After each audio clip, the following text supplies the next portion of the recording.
Welcome to Discover the Difference, a podcast brought to you by CE3. I'm your host, Jamie Reed, along with Gabe Earl. Today on our show, we have Dr. Cindy McGovern, also known as the First Lady of Sales. The number one thing I took away from her was her reframe of ABC from always be closing to always be curious. It's something that we talk about a lot in the professional environment here at C3 with people, whether they're in sales or in service. That curiosity should really be the driving factor. And we try to carry those same virtues into our family life as well, so that we're always out there trying to learn more and integrate with ideas from other people around us.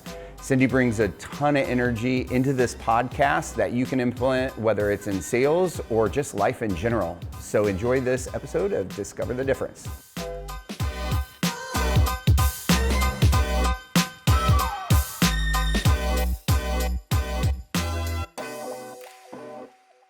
Where are you from originally? So I'm originally from Florida. I grew up there, but I moved around. I was in Germany, I was in Georgia, I was in Tennessee, but I've been out here in California, Northern Cal, so up the road from you guys in San Francisco for 19 years. So was your family in the military, or what brought you all over the place? My dad was military adjacent, so he was a government contractor, so we were always near a base, but not on the base, sort of, so to speak. What kind of government contractor? That's a great question. You can't talk about it? I still don't know. Oh, you don't know either? I still don't know.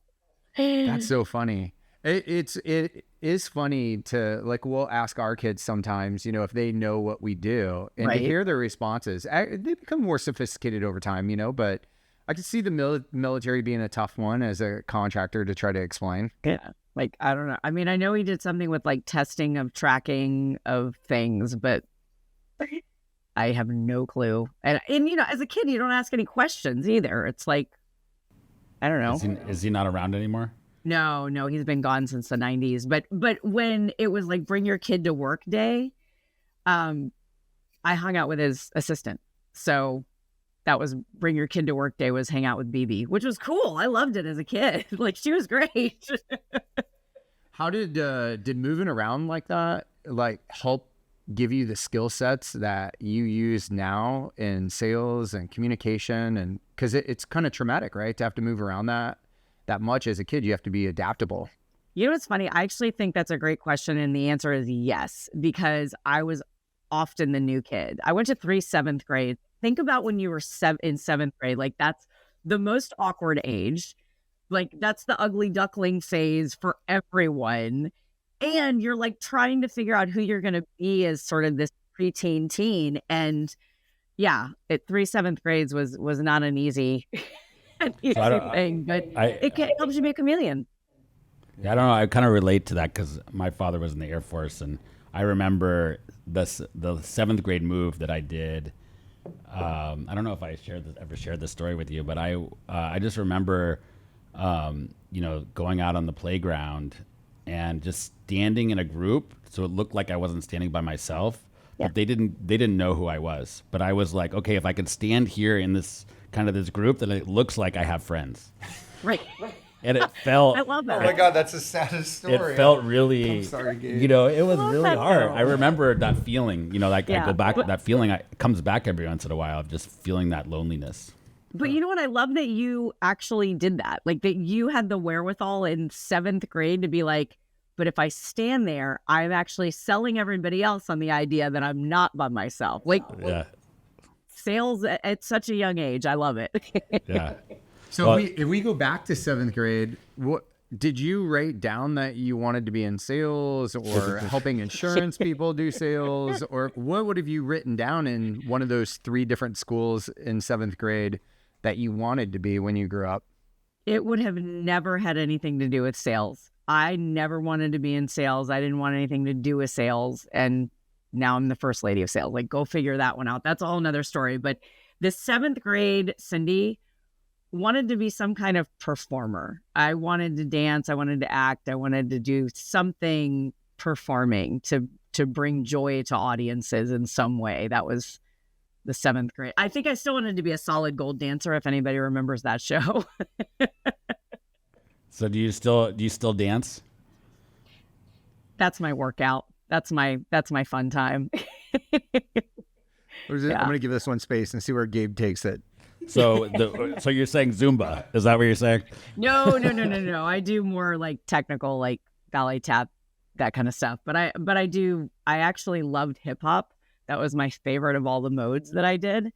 And I used to teach aerobics, so I go to kind of a dance cardio class all the time, and I love it. Sweat it out, it's a lot of fun. That's awesome. My mom, who had 4 boys and then finally had a girl, put me in ballet and then tap. Yeah. Dude, and I'm learning all these things about Gabe today. How did I not know this? I have pictures of me with, gosh. It's like, 14 girls with tutus, and then there was me. And I remember I loved tap. Like, that was my thing until kids started making fun of me when I was doing it. How come you've never done this at one of our talent shows? I know. I need to get my tap shoes back out. That was a thing. I want to be there for that. I'm flying down for that one. I want to be there. I think maybe you guys do a duet. You two together. Marie Faye dances. Maybe she'll. Well, I don't know if hip hop and tap really go together, but we could try. But I did tap too. In fact, my old tap partner went on to actually be a dancer in Vegas for like 15 years. That's what he did. He toured with Tap Dogs and he was really, really good. And yeah, I miss that though. It was fun, right? And I hate that you think about what could have been, the Vegas show. Right. No, I went to college. He went to Vegas, and then lives changed. But it's so. I do miss that though, because it is fun and it's so freeing to do that. But that's my release now. Like other people go to the gym and lift weights, and I do that too. But mine is sort of these dance classes to kind of get back in your body, and and you have to think about it. You did this as a kid, so you remember, like, you're thinking about the steps. You're not thinking about anything else, which I kind of love. Well, if you go back to that 7th grade comment or point in life, were there things that growing up around military and moving around and things that really etched itself in your personality and who you are today? And what are those things?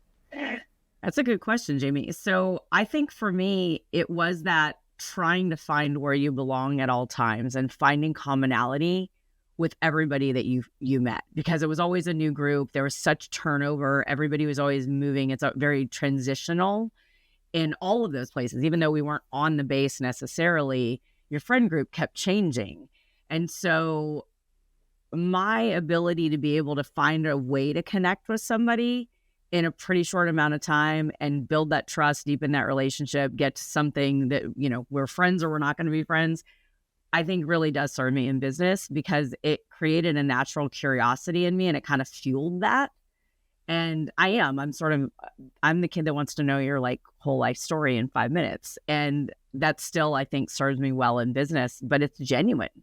It comes from that place of just wanting to find who you're connected with and find that common ground early on in life. Yeah. I relate a lot to that. I was thinking about, even with my kids, being now I've, done the opposite of what my parents did. Been living in the same place for the last 20 years, almost 20 years. And so am I not giving them that gift of just being able to be involved in change? Yeah. Well, you move him around though. I mean, he doesn't move, but you take your kids on 6 weeks in Israel or 6 months in Costa Rica. So you're exposing them to change. Yeah. Not as shocking. And I remember those times when we're ready to move, there was a lot of resistance. And then you do it, and then you find your place, and then you move again. And then you move again. But that's actually, you just said something so important though. Then you move again. It's always the change. You learn at such an early age that change is truly the only constant. So you get used to it. And so you're not as affected by it, I guess, in a weird way. You become resilient to it. So you get to roll with the punches a little bit better too, even as an adult. I think it does help you with that. But I love that you take your kids different places too, because I think that exposure, different cultures, different countries, make them be uncomfortable. I think that serves us well as adults when you have to get out of that comfort zone and figure out how to read the sign because it's not in your language. you figure it out. I think that's really cool. Yeah. Do you think that's why for you connection is so important? Like connecting with people? Yeah.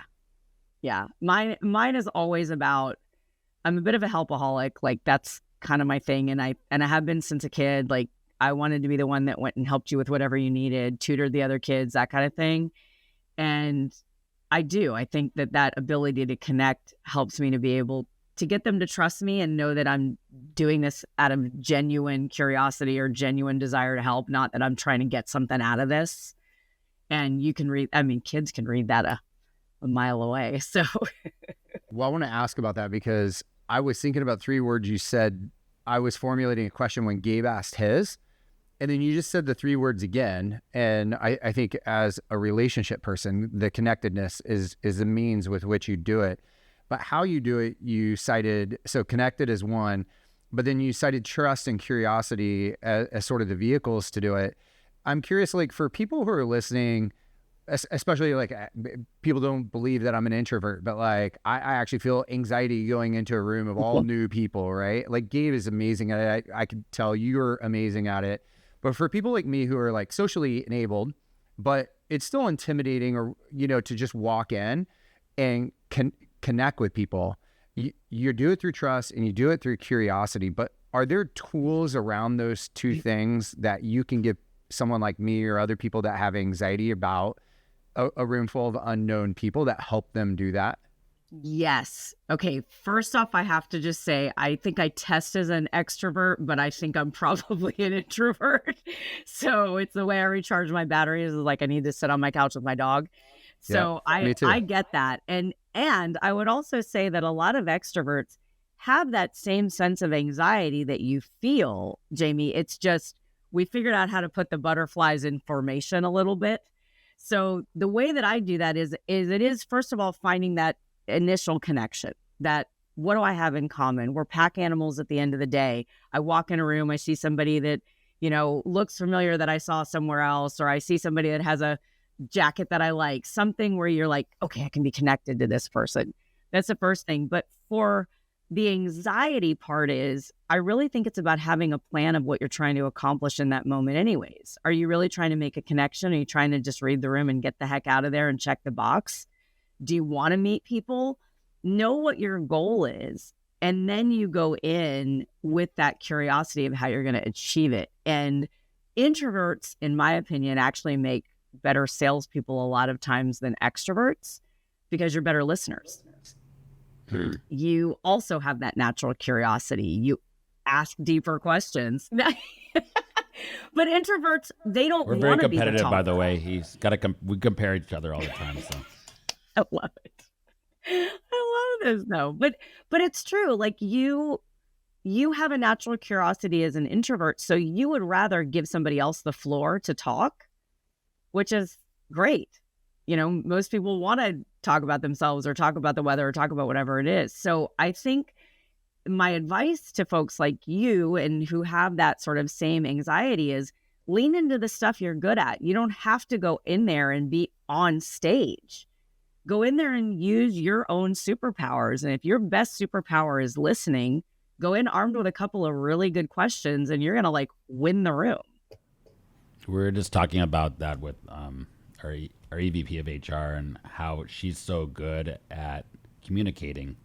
And actually, I was just doing her review. And one of the things that came out of it was the reason why, her strength is so good at communicating is she's such a good active listener. Mm-hmm. And so then when people really feel heard and validated, then you can actually get the point across whatever you're trying to connect with. Yeah. Is that kind of what you're saying from that? Absolutely.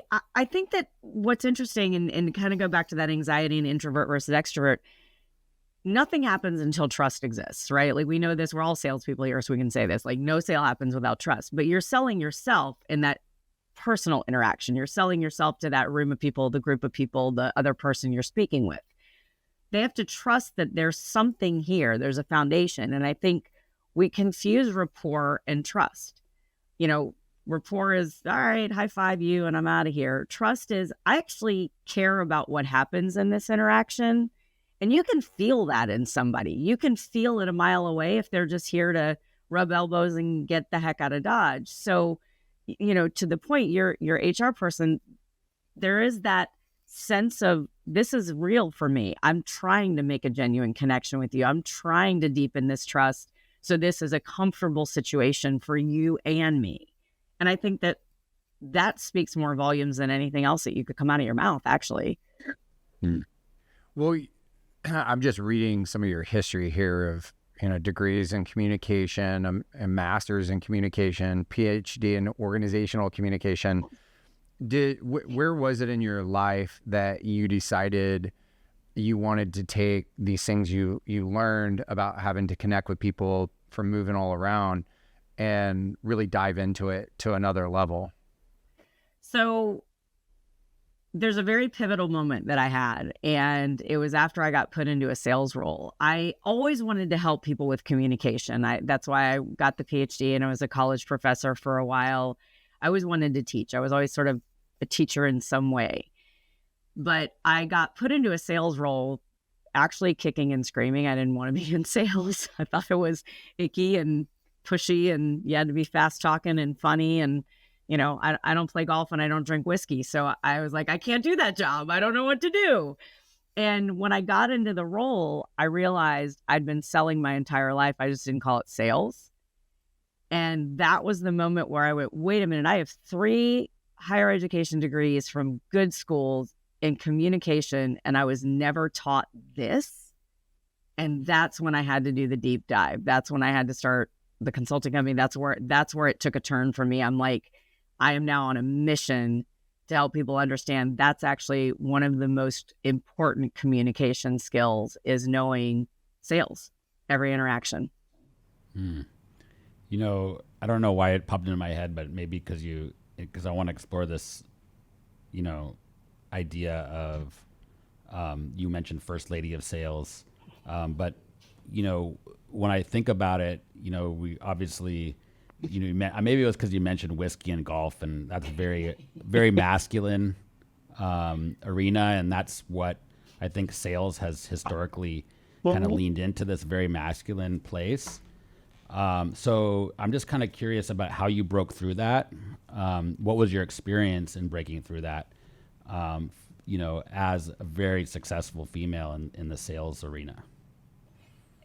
It wasn't easy at first to be taken seriously. And I was very young at the time too. And I'm petite and blonde, and, all the blonde jokes were flying at that time too. So there were a few actual things battling against me, but I went in with my natural curiosity. And I honestly will tell you, I think that's what did it. Is I was okay walking away if it wasn't a fit, because I was more curious and doing the right thing for the client. And I walked away from a lot of things and got in trouble for some of them, but I was okay with it. But I also sold stuff we didn't have yet. So there's an innovation aspect. When I was working at the other company, there was a joke that I sold vaporware, because I'd come back and be like, hey, we're going to build this. They're like, we don't have that. I'm like, oh, we can build it. So that sounds familiar with this guy. He's always selling things that we don't have. They don't exist yet. We'll figure it out. Right, Jamie? Yeah, exactly. Exactly. They need this. If we sell it, then we have a problem. Yeah, like, we'll figure it out. But I really do believe that was sort of the thing that drove me. But I also got to say, whether it was a good old boys club or not, I felt very supported by the men around me. I felt really honored to be in their company, and I learned a lot from them, and I learned a lot from women too, but there weren't many. That's how I got the nickname the First Lady of Sales. I was the only one. Yeah, so, especially in the insurance arena, right? Yeah, there was nobody around. And so I really feel like I had good support, good mentors, but I also saw what I didn't want to be. And I was like, I'm not that. Like, golf's great. I tried. I'm terrible at it, and it wasn't fun. It's way too slow for me. So I'm like, I got to do something else. And I'm not the one that's going to go and take you to the bar and have cocktails. I was like, I need to find how I'm going to sell. And mine is really that, we say the consultative sales approach, but mine is really about, tell me where you really want to go here. Let me use my psychology background to figure this out. and understand you, and then see if we've got a solution. And if we don't, I'm okay at the end of the day, but I want to really leave you better than I found you. Yeah, when you talk about the walking away, obviously there's learning in that, right? It's an opportunity. Is that the walking away from the golf and the whiskey, or is that like walking away from the client that doesn't fit, that maybe has that, old school sexist kind of mentality? It's actually both, because I had to realize that I didn't need to do the whiskey and the golf to make it in this industry. But it's really about the clients and recognizing who's a good partner and who's not. Because at the end of the day, if we're not going to be a good partner, it's not good for you or me. And I'm okay with that. And I will actually a lot of times refer you to somebody else that is a better fit for you. And that's good with me, because one of our values here is to leave them better than we found them. And sometimes that does mean taking ourselves out of the mix. And that's all right. It's funny because people ask us all the time, we get invited all the time to golf stuff, and Gabe are like, we must be the only two founders of an insurance brokerage who don't golf. Like, we don't, so we're with you. But my question for you is, we have a lot of developing producers, right? Who haven't made it to the big time or gotten to where their dream is yet. And some of the times, either where we're present or we're Monday morning quarterbacking an interaction, what we'll find is that the self-inflicted pressure that they're putting on themselves to hit their goals, because either they're financially strained or they're just not where they want to be yet, that they're not putting the person sitting across from them first. So, like, to be genuinely curious about somebody, you have to remove all of your motivation from the conversation. And it has to be 100% about them and 0 about you. And I find this is one of the hardest things, where somebody isn't doing that. You feel their intention come out in the conversation. Is there something for us, coaches, leaders, whatever, who are grooming people? Is there a way to get that through so that people really connect to the fact that if they don't remove all their motivation, their own motivations out of it, that they can't truly be there for the other person 100%? And to add to that, is that resistance against, a human nature or not? Really good question. I'll answer the last one first. I think it does go against human nature a little bit, because we want to win, right? So you're not in sales if you're happy with losing. So I do think it goes against it. But I also think it's your definition of winning, which kind of goes to your question, Jamie, of, is winning really if we're forcing ourselves into a bad partnership? I don't think so. I think that's actually a form of losing.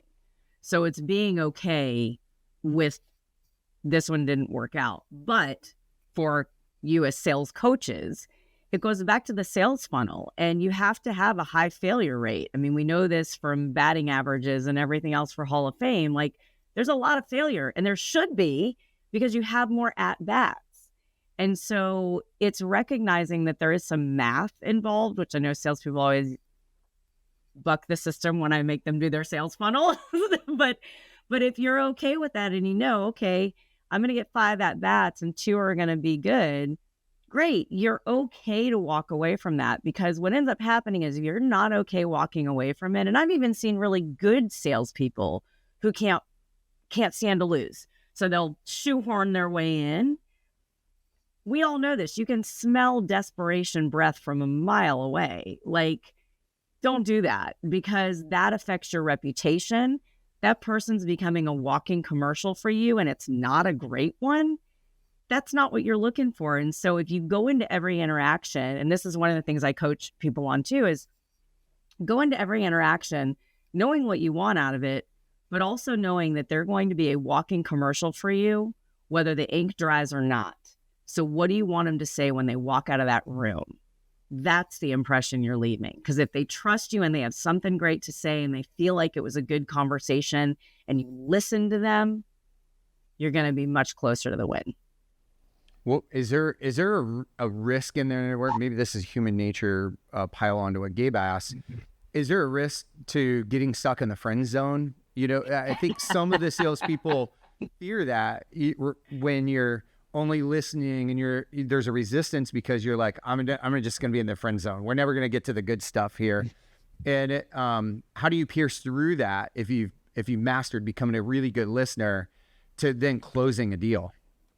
So great question. One of my favorite discussion topics. So I have to get on my soapbox for 2 seconds here, because this is probably 70 to 80% of the coaching that we end up doing with clients is you get stuck in this friend zone. You can't get them over the hump. You've had 1,000 conversations. You quote it for them every year. It doesn't go anywhere. You're stuck in the friend zone. You don't need practice quoting. Stop. Have a different conversation. So part of what to coach them on, and all of your listeners now, is what's the conversation you're having? Because you're being a good listener, but are you having the wrong questions that you're listening to the answers to? Are you really asking the deeper questions of curiosity of how this is going to impact their business, how it's going to impact their lives, what it's going to do to make it easier and better for them? Or are you stuck in rapport? And that's that difference. Rapport and trust is, get over the rapport part faster. Get to the trust where you can have the vulnerable conversation about what's really going on in their world and how you can make that impact on them. That's great. That resonates. Yeah. That resonates. Because a lot of times, Gabe and I will get into, we'll accompany people. And then next thing we know, we're talking about their balance sheet and potential bankruptcy and things. And people are like, how did you get there? Yep. Like that quickly, And the rapport versus trust that you're talking about is, I never thought about it quite like that. Yeah. I like that. I guess, for the sales guy, how do you know when you've moved past that, like that separation between rapport and trust? So I think it's a very clear thing when you can ask a vulnerability question and they don't hesitate to answer. You read that body language. So like you said, when you start talking balance sheets and bankruptcies and issues with employees, you're there. It's when they kind of open the kimono and say, well, yeah, this kind of thing is going on over here. Yeah, that's it. But when you're stuck on that surface thing, you're talking about, and it's not super surface things. You're talking about friends and family and kids. That's great. But that's still in the friend zone. Let's get down to brass tacks of really what this means about a partnership. I need to understand if the baby's ugly or not. So tell me what we're looking at here. Yeah, 100%. Yeah. Well, I know you mentioned the first lady comment. How did you get coined that term? And I know that, you talk a lot about personal brand and how important that is in sales. Can you just kind of expand on that, where you realize personal brand really makes a difference? And then just for fun, tell us about the first lady title. So the personal brand came pretty early on, and I was about to graduate with my PhD. And I was 24 and about to defend my dissertation. And one of my college professors pulled me aside and he said, just so you know, before you go in to defend your dissertation, girls who look like you are not supposed to be smart. So you're going to have to work twice as hard in that room. And I was like, what the heck does that mean? Like, I didn't know what to do with that. And so I'm like, was he being a jerk or was he being helpful? And that was probably some of the best advice I got in all the years I went to school. Because what he was saying is, you did everything right. You did all the work. You put together a great dissertation, but everybody in that room has an impression of you that you have to sell against when you walk in the door. And I was like, mind blown. And that was the first real personal brand piece where I went, okay, I now have to brand myself as a PhD candidate. Like, I'm no longer the grad student. And it was an amazing piece of advice. I actually talk about it in one of my books because it was truly one of those pivotal life moments where I went, thank you for that. Because it didn't occur to me that I was selling against that stereotype. I was 24. I was teaching aerobics. I was, from the South, all these things where you can think of every stereotype that goes along with it. But I was a PhD candidate. Do you think that was part of what drove you to be a PhD, was to kind of have that demonstration of like, very few people have PhDs and you got to be freaking smart to have that title at the end of your name? I think what drove me was I wanted to teach. And I knew that was a really good way to be able to do that. And I also had a dissertation topic that I wanted to research. I wanted to talk about how systems and communities created rules and ethical boundaries with nonverbal communication. I mean, you want to talk about nerd? I just went there, y'all. But but it was really important to me to provide some original research too. So I just kind of got bit by the bug. But it's a recurring theme in my life of wanting to teach. And that, so fast forward to answer your second question, was about the First Lady of Sales. I actually don't know who said it first, to be very honest. And whoever's listening to this podcast, if it was you, please tell me, please contact me, because I was about to get on stage to give a speech. And whoever was bringing me on stage said something about this little lady is coming next. And somebody said, little lady, she's like the first lady. And I was like, thank you for that. So I trademarked the phrase, and here we are. That's awesome. You talk about personal brand, and Gabe and I, when we talk to people, we talk about it. Maybe it's the same thing in a different way. We talk about identity. Yeah. And the reason we talk about it, like in my own reflection, I failed miserably at sales when I first got into the industry. And I think back, I came out and I was wearing suits and ties, and the things that we're doing weren't really me. I was a truck driver's son and from the Midwest. And when I put on jeans and cowboy boots and I handed out barbecue sauce and I really was true to my own identity, then certain people were attracted to that. Now, some people weren't, but I started finding the people that actually were attracted to what was my identity. And I think before that, I was faking something that wasn't real and nobody was attracted to it. And so I don't know, is that the same thing when you talk about, do you know what I'm asking? Sorry, yeah. I like kind of blanked on it, but I mean, like, I really think that if people aren't authentic, that authenticity is so important in creating trust in that relationship. You're not going to connect with anybody. And so we spend a lot of time trying to just get down to who are you really at the core? Yeah. So to answer your question in a very short way, the answer is yes, it is the same thing, because it's about your authentic, like a lot of what I talk about in my book and in my keynotes is it's your authentic personal brand. Yours is different than everybody else's. And we're multifaceted. We all have different things. Like, you learned today that Gabe was a tap dancer. Like, that wouldn't have come up in conversation. And I like him even more for it. I'll send you the pictures. But it's a facet of your brand that comes up when it's appropriate, and you're able to pull that up in the moment to connect with somebody else. So what happened for you is you were trying to conform into the group that you were in, but it just, it was a different skin. It wasn't quite right. Kind of like me with the golf and the whiskey, like not me. But once you found your path and you were like, it's cool to be me and who I am. And, good barbecue where you're from. So I get it. Barbecue sauce makes perfect sense to me. You're like, this is who I'm going to be. And I think that's something that I find a lot of newer salespeople, newer producers struggle with is, who am I yet? My answer is, you're already them. Now find out how to package that and find your other community that goes along with that. I'm not for everybody. I'm what the kids call extra. I get that. I'm a little more than some want. But know that and know who those ones are going to be that are good for you. And then use those other facets of your brand to find connection with the ones that are sort of adjacent. So is that something that you see, is that a generational issue, or is that just a human issue where people really trying to find like if they're struggling with finding out who they are or knowing themselves, then it's really hard for them to have a personal brand. Right. Yeah. So are you doing like psychological coaching too in this? Well, so part of what I believe and what I teach in my books and what I coach, and yes, there's some psychology to it, is you have a brand whether you realize it or not. Everybody does. Is it serving you though?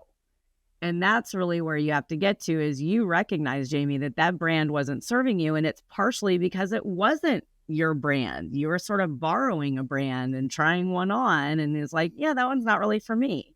that's great. You figured that out. I think a lot of people don't have the blind spots that they don't realize the blind spots they have. They're not seeking to understand those to really understand their personal brand. But everybody's got one.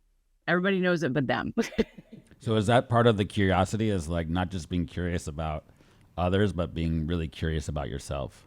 Yeah, and how you're landing with others. I mean, especially in a sales or a service role, you're connecting with humans on a daily basis. You're selling yourself before you're selling anything else. When I pick up the phone and I'm talking to a customer, they have to trust that I'm not, typing an email in the background. Otherwise, they don't trust that I'm listening. They don't trust that I have their best interest at heart, right? Like little tiny things that make a huge difference. So those are all a reflection of my own brand and how I come across. And so I think that awareness of how it's landing with the other person helps you to get better at your craft and even more authentic, to your point, Jamie. Like, I think you start leaning into the stuff you're good at. Is that something you talk a lot about in your book, Sell Yourself? I talk a lot about that, and I actually take you through. It's kind of a workshop in a book. Well, but it is. I mean, I wrote it to be kind of a workshop in a book so that you can go through those exercises to kind of get to that place of authenticity and who you want to be.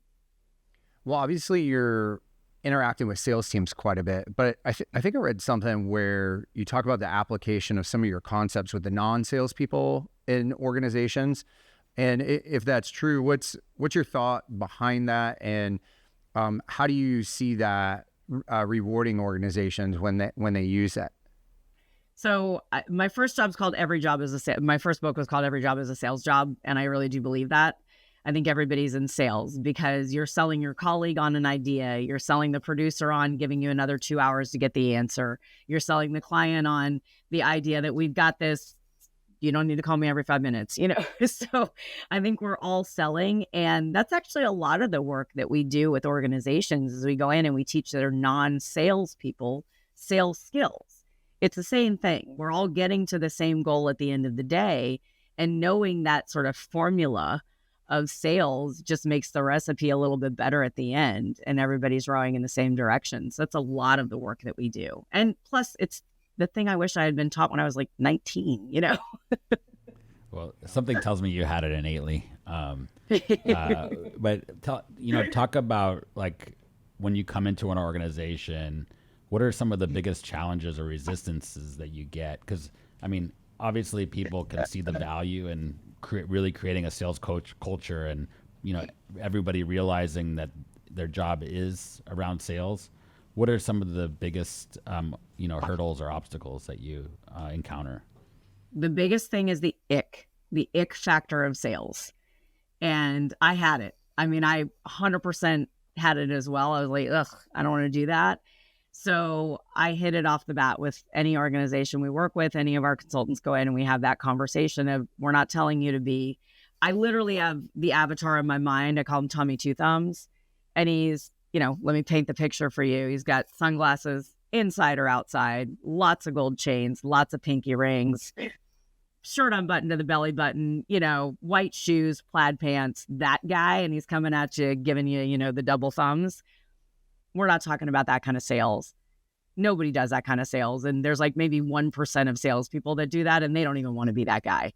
So we're not talking about the old way. We're talking about being curious and finding ways to impact people in a good way. And once we can get past that ick factor and knowing that I'm not asking you to cold call, I'm not asking you to do those things, then all of a sudden people are a little bit more open to it. Yeah, you're normalizing it and their relationships. Your avatar comment reminded me because the first time I heard coffee is for closers, it was actually a client manager. The first client manager I ever worked with referenced it. I'm like, I love that saying. Where'd you get that? He's like, oh my God, you haven't watched Glenn Ross? I was like, Glenn what? And so now I think there's only 30 seconds of that movie that's actually good, but it's all around that 30-second bit there. But that's like the epitome of, I think, everything you were describing in your avatar and probably that man's world that you walked into, so many years ago. And we're kind of embarrassed because that's the name of our sales our trophy. top producer award. But it's as a joke. But it's as a joke. I mean, I actually kind of love it. It's like, yeah, this is, we're gonna be it for sure. But I think that's amazing. And it's funny, you brought up Glengarry Glen Ross. One of the things I teach is ABC. But in that movie, it's always be closing. I don't teach that. I teach always be curious. I love that. Yeah. We're gonna use that one in our Glengarry Glen Ross Award. How many times did Tracy win it? 3. So a woman's won it at least 2 or 3 times out of our short 7-year existence. So it's definitely not the old man's trophy of yore. Yeah, I love that's it. not patented, is it? Always be curious. Say it again. You didn't patent that, did you? I don't know if You better. I did. I don't You think better I copyright that one. I don't know if you could copyright that one or not. You can use it. You can. Thank you. No, but it's kind of my like snubbing the Glengarry Glen Ross, kind of like you guys are with your top producer club. Like, I love that. It's like, no, we're not doing it that way. Well, we're gonna cite you anytime we use it, but we're gonna start using it. I absolutely have at it. Have some fun with it. Awesome. Well, did Mia warn you about our rapid fire section before we bring it to a close here? She told me there would be one. All right, cool. Well,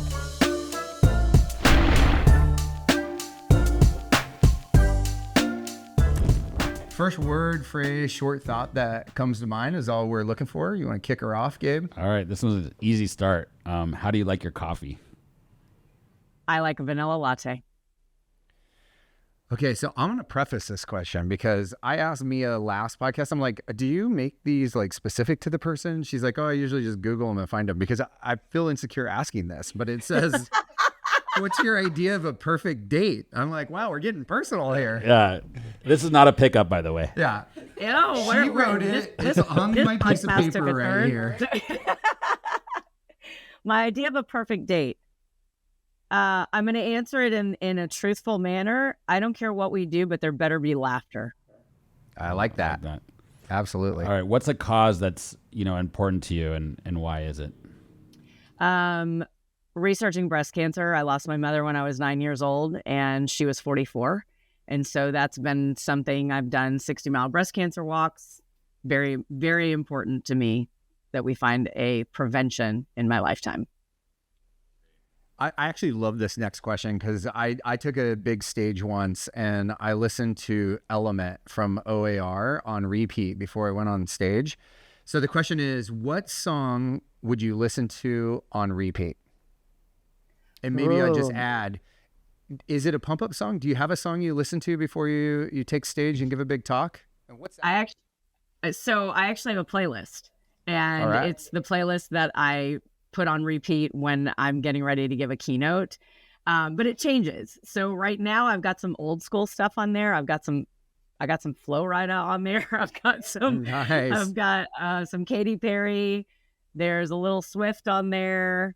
I've got that's a tough one. So the song on repeat, I'll answer that. I actually would say it's probably I'm going to have to go old school Patsy Cline, and I'm going to have to say Walking After Midnight. Total left-hand turn for you. Yes. All right, another fun one. Favorite professional sports team? Ooh. I'm going to make one of my hometown teams mad here, but I'm going to have to say the Warriors. All right. Like it. I'm not going to ask this last question because it's too close to my difference question I'm going to ask. So we're going to go down to podcast called Discover the Difference. So we're going to wrap up with 2 questions about yourself. So Gabe? So this part is really about reflecting back on your journey and just having that conversation. Maybe it's with your 7-year-old, maybe it's that 7th grade self.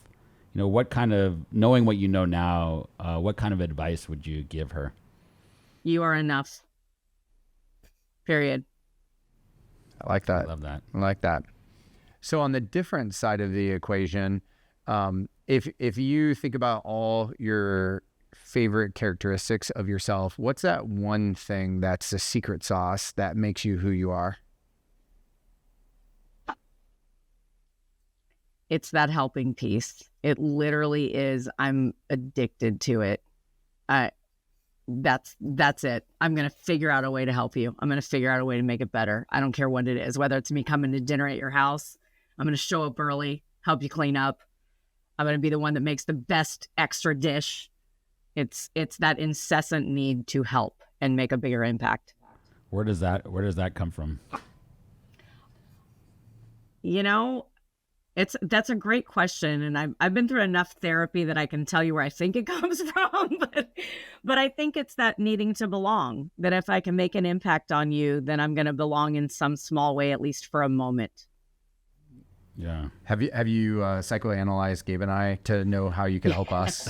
We need a lot of help. I got some ideas. All right, we'll talk offline.